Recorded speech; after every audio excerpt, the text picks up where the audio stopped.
everybody, welcome back on this lovely Sunday. So lovely to have you here, and I really mean that. Thank you for taking time out just to spend a few minutes with me as I share with you my Sunday video.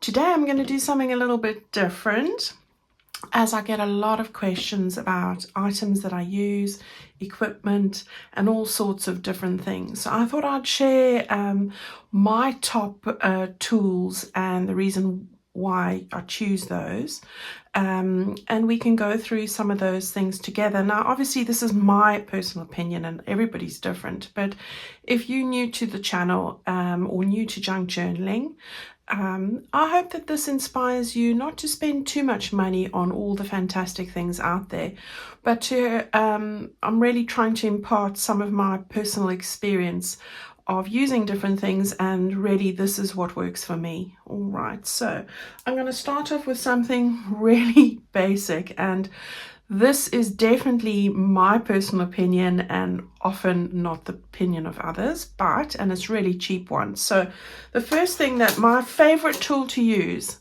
is my very old Stanley craft knife. Now I have had this craft knife for years and I inherited it. So it's a really good craft knife. They don't come in metal anymore. You get them at the hardware store and they look like this now. So this is the new Stanley knife. So this is how it looks with plastic, but this is from with metal. But it does exactly the same. It uses the same blades, and I promise you now, really cost effective. I'm not a fan of crafting knives. I don't like the swiveling blades and things. I've tried lots of different ones, but I've always come back to this old favorite. So I know that people are very wary about their fingers, but I promise you now, if you just remember to close the blade after you've cut, you can't go wrong. Just work with it slowly. That's my best advice. Now, when you're using a knife like this, I will say that, and I didn't realize this when I first started using it, make sure you've got a metal ruler. It doesn't help to have a plastic ruler. This will shave the sides of the plastic ruler off. It's that sharp. All right, so be careful when you're using a crafting knife, but practice does make perfect, and I use it mostly for cutting straight lines. So as long as you're very aware of where you're placing your fingers, don't place them too close to the edge there, you know, and you are slow, you can't go wrong. I've never cut myself with this knife, and it is super sharp. All right, so that's my first tool, a really cheap tool, and you don't even need to go to a craft shop to get this. I will say I have got most of my tools, pretty much all of the tools I'm sharing with you today, are on my Amazon favorites tools list. So if you're wanting to know any further information about where, how much, or whatever, the details of the items I'm talking about, you can find it there. And that just helps me in a way. Obviously I get a small commission out of that. It is small, but I use it more for showing people the items that I personally use. Otherwise I get a lot of questions about that, and I still get some. Right, so that's my first one, and I use it with a metal ruler. I can tell you though, I use this self-healing cutting mat. This is an Arteza one. You can use any one, but I only use Arteza. I've used many mats, and these seem to last really well. But you get lots of different self-healing cutting mats, and I find it's great not only for this, but if you're cutting fabric and you do sewing, they're great to use if you use a rotary cutting knife as well. But that's not for a tool I'm talking about today. But you can't go wrong to get straight lines. A ruler, and this is great. You can also use this if you don't want to invest in a scoring board, which I have one. I took a long time to buy one, but I don't use it as much as I use my ruler, my board, and the next thing I'm going to share with you. All right, so that's really quite a cost-effective investment. Great when you're cutting out windows or all sorts of different bits and pieces when you're journaling. So definitely go for one of those. Right, so that's tool number one. The next tool, funny enough, is this, and again, a really not very expensive tool.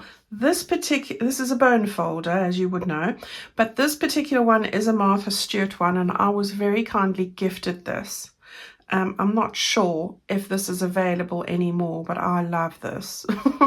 Not that it because it's Martha Stewart, but I find this extremely handy and useful. And together with a ruler and this board again, I use this far more than I ever do a scoring board. So if you don't have the money to invest in a scoring board, leave the scoring board. Grab yourself a decent bone folder. You can't go wrong with this, and you'll use this all the time. So yeah, that's tool number 2. Number 3. Now this is something that I encourage you guys to go and look at in the second-hand section of eBay, Facebook Marketplace, car boot sales, people selling up old craft supplies, and this is where I got most of mine. All right, and that is punches. All right, so a punch. Now, the first ones that I got were these. I've got a couple of these with different edges, and these are second hand. I've got a pink one as well. It's got a slightly wider corner. These are reasonable even if you buy them new. And I bought, I think, 5 punches. I think I paid £1. Honestly, it was that cheap. So you can't go wrong with a corner punch, but these are the punches I use the most. Now, this one I wanted for ages and ages, and eventually I got one. And I got this second hand because they don't make these anymore. And this is the whale tail tab punch. You get them in different formats. Sometimes they look more like this sort of a format, but this is fantastic. And yeah, not the cheapest, but I promise you now, this is the most fantastic punch I've ever owned. So I do recommend that. Of course, there are ways that you can get around that. It's not a necessity, but it's a nice to have. All right, but these, again, not a necessity, but really handy. But the thing that I invested in was a good set of circle punches. I've been crafting as a journal maker for January was 4 years. That's it. And it's taken me 4 years to collect all the circle punches that I wanted. Now, some of them, none of these were secondhand, but I have got this selection and I thought I'd share it with you today. So yeah, we have, what is this? Six circle punches that I wouldn't be without. Now this one is just 3/4 of an inch. It's a little hand pressed punch. I think this one was that make, if that means anything. You get them in many makes. I'm not really going to worry about the brands, but this is a 3/4 of an inch circle or a 15mm diameter circle. I use this a lot when I'm making tags. Let me grab one here. So for example, I like to put a little circle reinforcer there. When I put my eyelet in, I use it for that. I use it for all sorts of putting little circles after I've sewn in my signature. I use this for quite a few different decorative purposes as well. So this was really handy. This one is another one I use a lot of, especially with scraps as well as that. This is a 1-inch circle punch, so 2.5 centimeters. Okay, so that's really handy as well, and I use that a lot.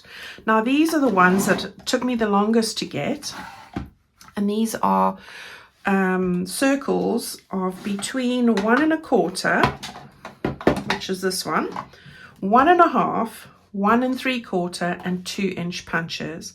Now these are the ones I use a lot for when I'm using cutting out circles and discs and things for journal making. So I find that these are the best sizes and the ones I tend to go for. So if I'm wanting a circle but a bit of a border, I can use my 2-inch punch and maybe the 1 3/4, or I want a smaller one. I intermingle between the two. I use them for scrappy bits because I love using circles to put cluster bits on as a base, so I can't recommend them enough. So yeah, it's 1 1/4, 1 1/2, 1 3/4, and this is a 2-inch one. I couldn't get a 2-inch in that. I got this one first before these. These are great. I prefer these. The brand of this is EK. That's it, EK. And I think these are all on my Amazon favorites. I love that they're flat, that you can close them and store them nicely. And when I store them in my drawers, I have them stored actually this way so that I can see the numbers. But I have them in order, so I use them a lot. These are the punches I use the most in my journal making. And as I say, lots of them, half of them were secondhand. So you don't need to spend a lot of money. This particular one is expensive, but sometimes you can pick up a bargain, you know, with people selling out their items as a job lot or something like that. All right, so that's the punch it. Now, the next favorite tool of mine is this crocodile, this particular one here. This is a smaller one. This is the big bite. Now, the difference between the two is really the amount of space that you have here to punch a hole into something. So you can't really go further than an inch in depth. Now, when you're wanting to punch something that's much longer, say you want to punch holes in the middle of your signature for threading something or whatever, you need a longer space. And this is where this one comes into play. This is also a great one if you struggle with strength in your hands, because you do need a lot of strength to close this properly. So that I will tell you. And I know some days I struggle with that. That is when this is a good one, because you can put your strength on two hands on here and you can lean into it, and you know, leverage is here. Now these come with different sizes, as you know, so I'm not going to go through all of that, but really find this a great investment. Now apparently there's a way to work out exactly where you're placing this when you're cutting a hole. I have not found that out either, ladies, so I'm sorry about that. I've just learned to gauge it. You are able to do that with this, but really I've just learned to eyeball it, and that works for me. But as far as eyelets, for the formals, the tiny ones or the large eyelets with the border, I use this a lot and I do recommend it. So that is my advice. If you can afford to get one of these, this is an investment as well. Okay, now my next tool is glue and glue pins. Now I got this lovely glue pin from the lovely Audrey Harris, and Audrey has a shop on Etsy, and I've had a few from her, and they're very pretty. And I love these pearl ones that she has at the moment.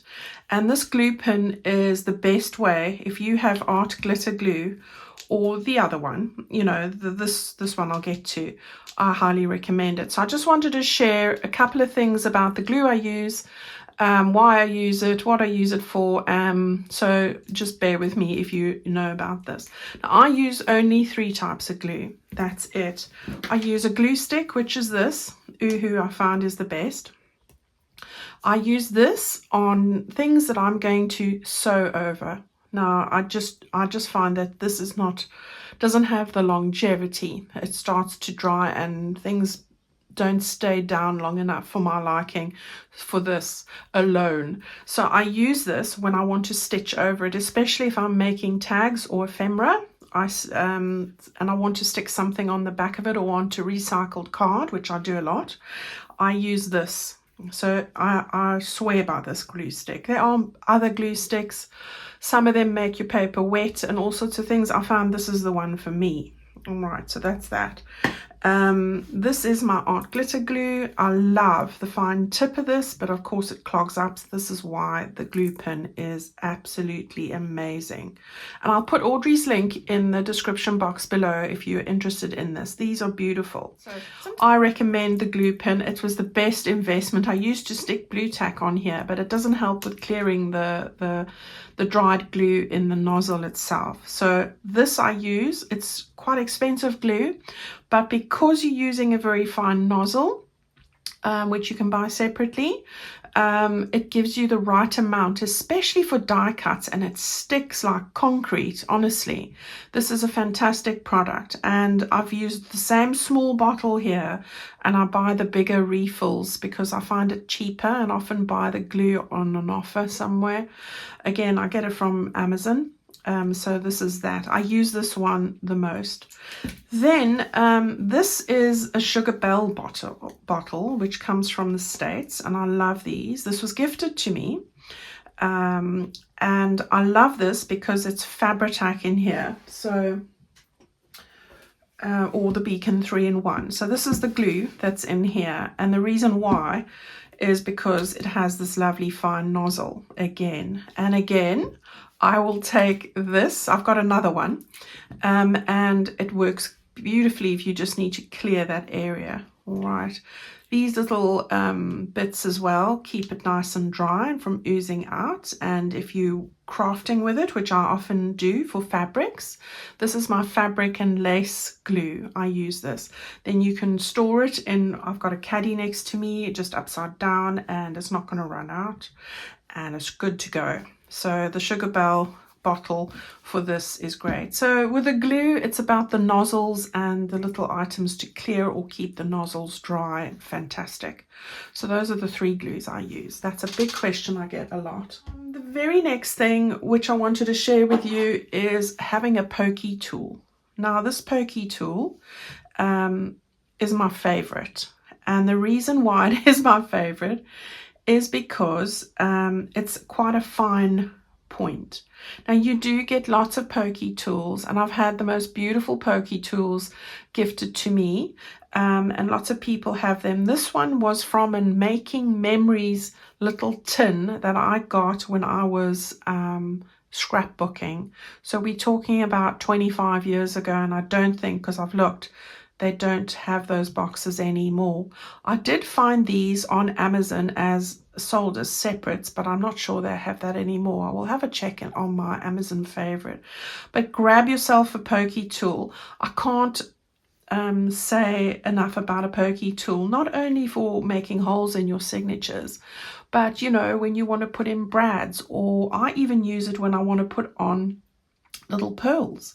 You know, for a long time I didn't have a pair of tweezers, and I find that the little point was perfect just to pick the tiny little sticky back pearl and put it onto my little embellishments. It's a great tool for lots of things other than making holes.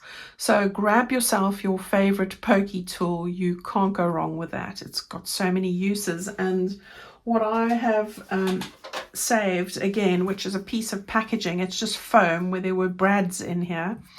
I use this little piece of foam when I'm making the holes, so to put underneath the paper. So go grab yourself a piece of old, you know, it's usually in some kind of gifting thing, or you know, this was a crafting thing.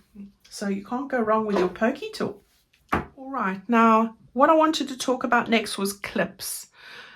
Clips of many sorts, even pegs if you have them, but some kind of clips. Now I've just taken this out of my drawer, but it's just how I store them, but this is the side I'm talking about. Now if you, I swear by these are quilting clips. And they come in a container. Love them. They're really strong. And when I'm planning what I'm doing with my project, I use a lot of these to keep it together, to sort of mock up what I'm trying to do. All right, so these are those. But of course, those have a very short space there when you're wanting to sew in a signature or something, and you need a longer sort of area to hold them in place. That's where these, which were also gifted to me from the States, come into play. They're really strong as well, and they've got a longer spot there.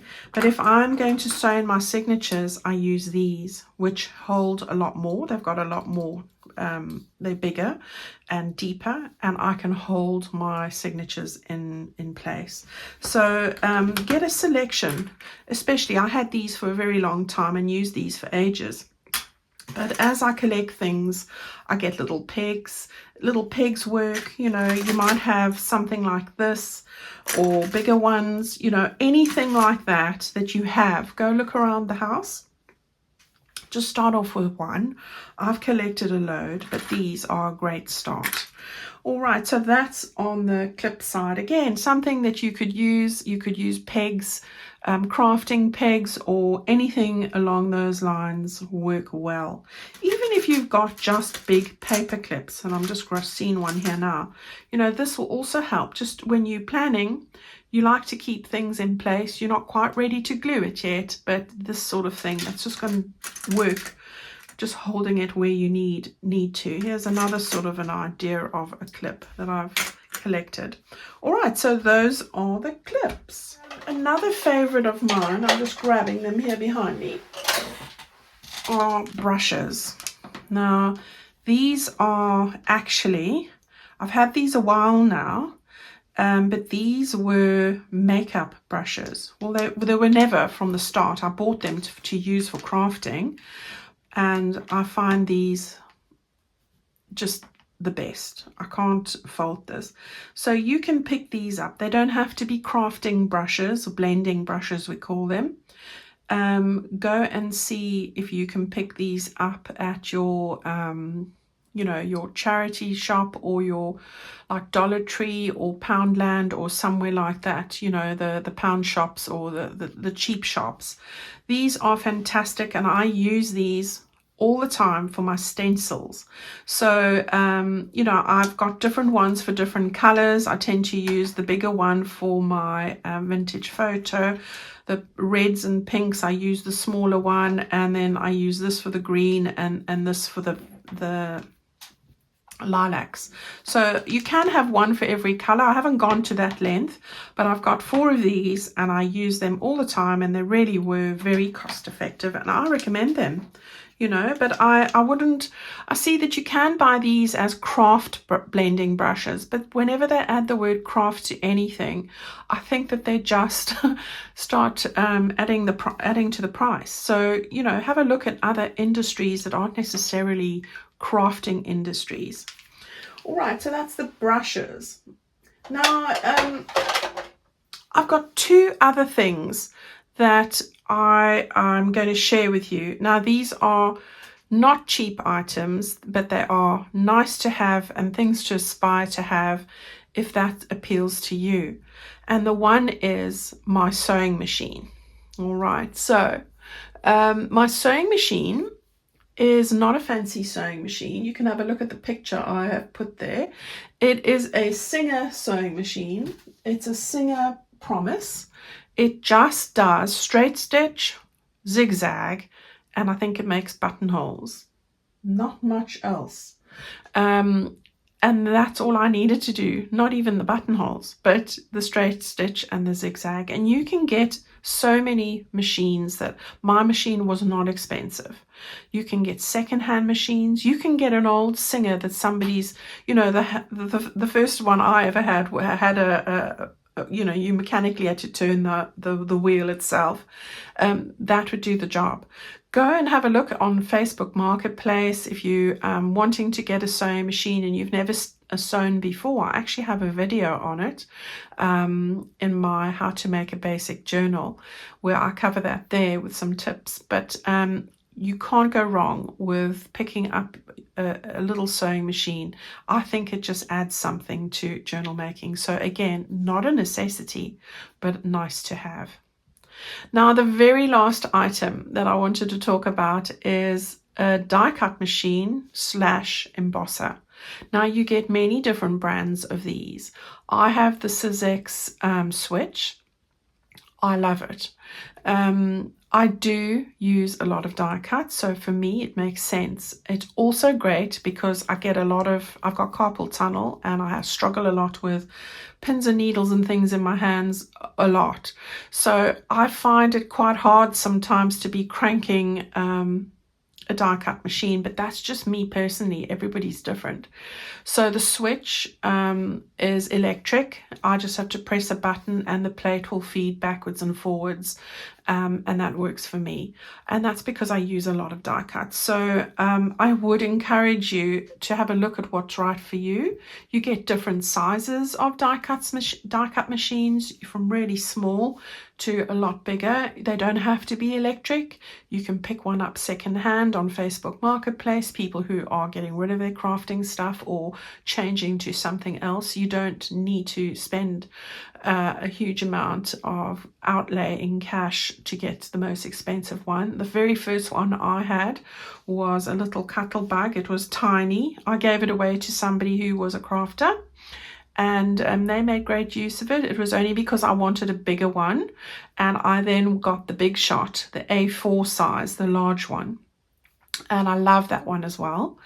And that did a great job. But then as I was doing more and more, and my hands were getting more and more stiffer and numb and all these things, I then decided to go with a switch, and it's worked for me. But you get a Gemini, you get lots of different makes. It doesn't have to be what I have. Now, I find it really useful because it adds beautiful embellishments. You can make from scraps, card, even magazines, pages. You can use anything. And as you saw, might have seen Rach and Bella, Rach did a lovely video on embossing your scraps, and embossing also adds beautiful texture, not only to scraps, but just to anything in your journal. So yeah, that's my list of 10 most useful tools that I've found. You can have lots of other tools on there. Trimmers, I'm not a big user of the trimmer. I don't like the edge it leaves. It's not for me. I go with a clean cut craft knife. You can go with all sorts of scoreboards. I think those things are lovely. Envelope maker, I've got all of those things.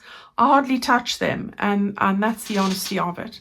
So the things I've shared with you today are my own personal opinion, and everybody's list would be different, but those are the things that I use and work for me. And I really feel if you're starting out, start perhaps at the top of the list and then work towards the nice to haves.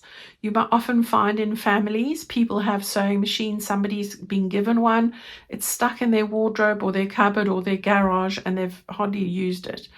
Go and approach them and see if you can't offer them something, and buy it from them, or they might even give it to you.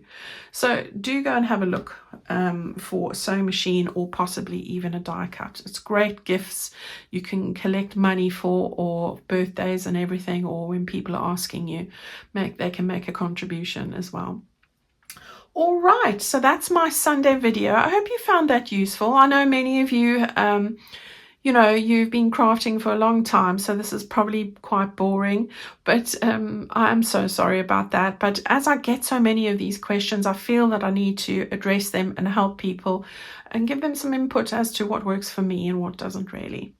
Okay, go and have a wonderful day. I'm going to have a nice cup of tea now and a lovely biscuit. It's that time of the morning. So go and have a wonderful afternoon. And I'm going to see you again on Tuesday, my daughter's birthday. But I will have a video for you, and we will be crafting along as usual. Don't forget to check out Rach and Bella's lovely collaboration, junk journal tips, tricks, and hacks. If you haven't seen it, the most fantastic videos from the most wonderful people, and I've thoroughly enjoyed it. So I know if I have, you are most definitely going to too. You're never too old to learn new tricks, so go and check those out. All right, guys, stay well. Thank you for your support and your wonderful comments. I love them. I will see you on Tuesday. Bye-bye.